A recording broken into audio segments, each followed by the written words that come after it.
Terceira rodada da Série B terminou ontem com a primeira vitória do Náutico, 2-0 em casa contra o Operário, e depois do empate contra o Tombense, 1-1 no sábado lá em Muriaé. O Cruzeiro tá na metade da tabela, viu, Léo? 10ª posição com 4 pontos. Uma derrota, uma vitória, um empate pro time de Paulo Pezzolano, que aliás faz aniversário nesta segunda-feira. Vamos repercutir o empate, projetar o jogo de amanhã contra o Londrina. Chegando o repórter Frederico Teixeira. Boa tarde, Fred. Boa tarde, Léo. Boa tarde, Pedro. Boa tarde aos ouvintes. Realmente um resultado pra lá de ruim do Cruzeiro diante do Tombense. A rodada toda favorável.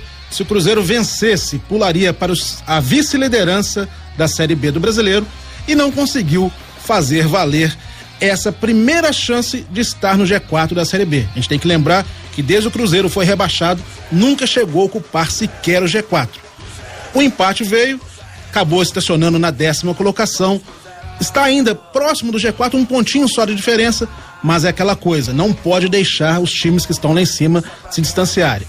Na prática, por ter conseguido o resultado no finalzinho, um gol de pênalti sofrido pelo que foi, valorizar sim o ponto fora de casa, como o Pezzolano falou.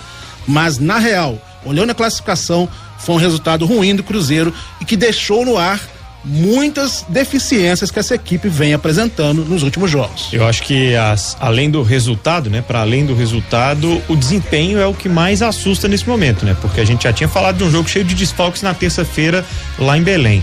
Mas no jogo de sábado contra o Tombense, Cruzeiro estreando ali alguns jogadores, ficava a impressão de que a atuação pelo menos fosse mais segura, né? O Cruzeiro até perdeu algumas oportunidades, mas acho que se não fossem os gols perdidos pelo Ciel, o prejuízo teria sido maior. E que falta faz o Edu, né? Esse artilheiro do Cruzeiro, o Cruzeiro tá com uma dificuldade também no ataque, você vê na própria finalização, o gol do Cruzeiro saiu numa cobrança de pênalti, né? Sim. Porque tem uma dificuldade de finalização ali. E os reforços que estrearam, tanto o Luvanor quanto o Paes, não acho que teve um saldo positivo assim, não. Dos nomes recentemente que chegaram ao Cruzeiro, talvez agradando um pouco mais tá o Jajá, né? Com certeza. É claro que ainda é muito precipitado a gente fazer uma análise do Luvanor e do Paes. Tiveram apenas uma única oportunidade. O Luvanor ainda visivelmente fora da sua melhor forma física, teve algumas tentativas, mas errou muitos passes, teve dificuldades quando teve que jogar até centralizado, e depois houve uma troca de posição com o Rodolfo em alguns momentos. Então ainda pode sim dar mais a esse time do Cruzeiro, mas ainda esse início muito complicado. A gente tem que lembrar que nos últimos 5 jogos o Cruzeiro tem sofrido dificuldades e apenas uma única vitória. Se a gente lembrar, foram 3 derrotas, 1 vitória e 1 empate. E os gols que foram marcados pelo Cruzeiro nesse momento, um foi do Edu, na final do Mineiro ainda, o outro do Rodolfo, né? E agora do Brock. Muito pouco para uma equipe que almeja chegar de volta à elite do futebol brasileiro. Realmente, a questão da produtividade ofensiva do Cruzeiro está preocupando muito nesse momento ao técnico Paulo Pezzolano. O nosso ouvinte, o Franklin Braga, tá mandando no 988-100-917 aqui, Edu Dependência. Será que estamos com a Edu Dependência? Tá difícil, diz aqui o Franklin.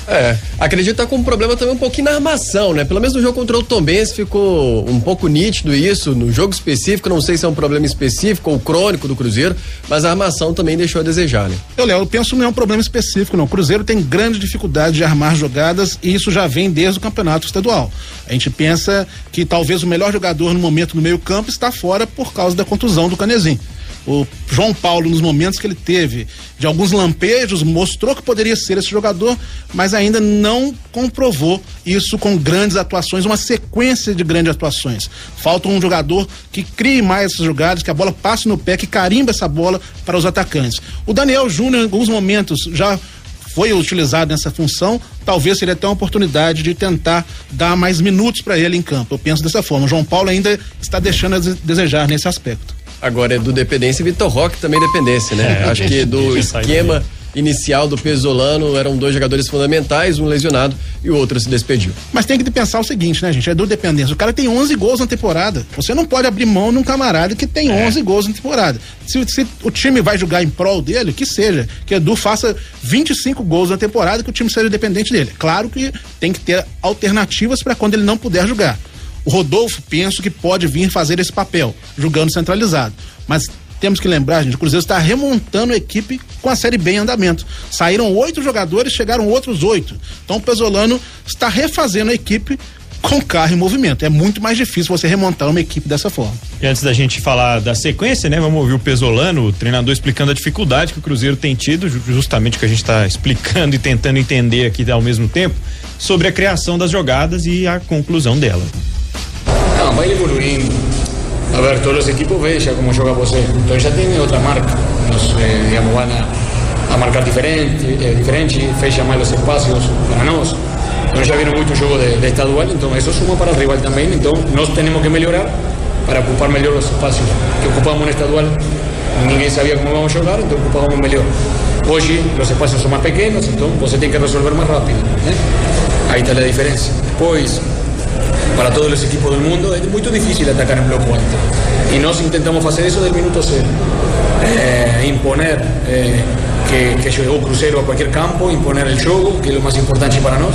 Y sabemos que es difícil entrar en equipos fechados, mas es lo que hacemos nós y lo que tenemos que seguir mejorando, porque eso es Cruzeiro. Nos vinimos a Cruzeiro para hacerlo jugar como equipo grande. Equipo grande, los mejores del mundo juegan en bloco alto, en espacios pequeños, y eso es lo que tenemos que ir mejorando y los jugadores ir mejorando así.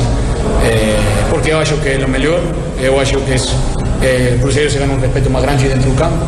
Mas sabemos que os equipos fecham atrás e qualquer equipo grande do mundo é complicado. Ele passa a Barcelona, se vai a Manchester City, a qualquer equipo lo fecham atrás, é muito difícil buscar os espaços. E a nós não vai custar mais. Assim que temos que seguir melhorando e tentar ganhar dessa maneira. Muito bem. Palavra aí do técnico Paulo Pesolano, que fala sobre a dificuldade de enfrentar equipes, por exemplo, mais fechadas, né? No caso da ideia inicial dele no Cruzeiro. Não sei se sábado foi assim não, né, Fred? Não, sábado não foi muito assim não. O Pesolano, realmente a gente sabe que na Série B do Brasileiro muitas equipes vão entrar contra o Cruzeiro mais fechadas, é normal, não só contra o Cruzeiro, contra o Grêmio, contra o próprio Vasco, apesar de todo o contexto que o Vasco se encontra, são equipes que impõem certo respeito pela camisa, pela história, mas nem sempre às vezes pelo futebol praticado em campo. E o Pesolano tem que entender que isso já era esperado. Não tenho que ser surpreendido. Todas as equipes vão tentar, essas equipes de menor porte, que estão aí no meio de tabela, que estão querendo apenas permanecer na Série B, talvez, como grande objetivo, vão se fechar, buscar um contra-ataque. E cabe ao Cruzeiro buscar alternativas. Agora ele falou que até as grandes equipes vão ter dificuldades em relação a isso. Citou Barcelona, citou Manchester City. Calma, né? Não vamos guardar as devidas proporções, estamos falando da Série B do Brasileiro, com o Cruzeiro sendo reformulado, um Cruzeiro sendo refundado, é praticamente isso. A gente tem que entender que o Cruzeiro quase faliu, essa é a grande realidade. Querer cobrar um futebol em 3 meses de trabalho, que o Pesolano consiga dar uma característica ofensiva a essa equipe, um futebol de intensidade como ele prega, e já querer cobrar um resultado, além do resultado, bom futebol ao mesmo tempo, é muito complicado. A gente, às vezes, da imprensa, a gente exagera um pouco nesse aspecto. Mas ele também tem que entender. Vai devagar, vamos armar a equipe, tentar o básico primeiro, conseguir as vitórias. Se os 3 pontos vierem, mesmo que não seja com tão bom futebol assim, a torcida vai comprar a ideia dessa reconstrução do Cruzeiro, de tentar fazer com que o Cruzeiro volte à elite de qualquer forma. Não tem que ser campeão, tem que ficar entre os 4. É esse o objetivo da torcida do Cruzeiro ao final da temporada também.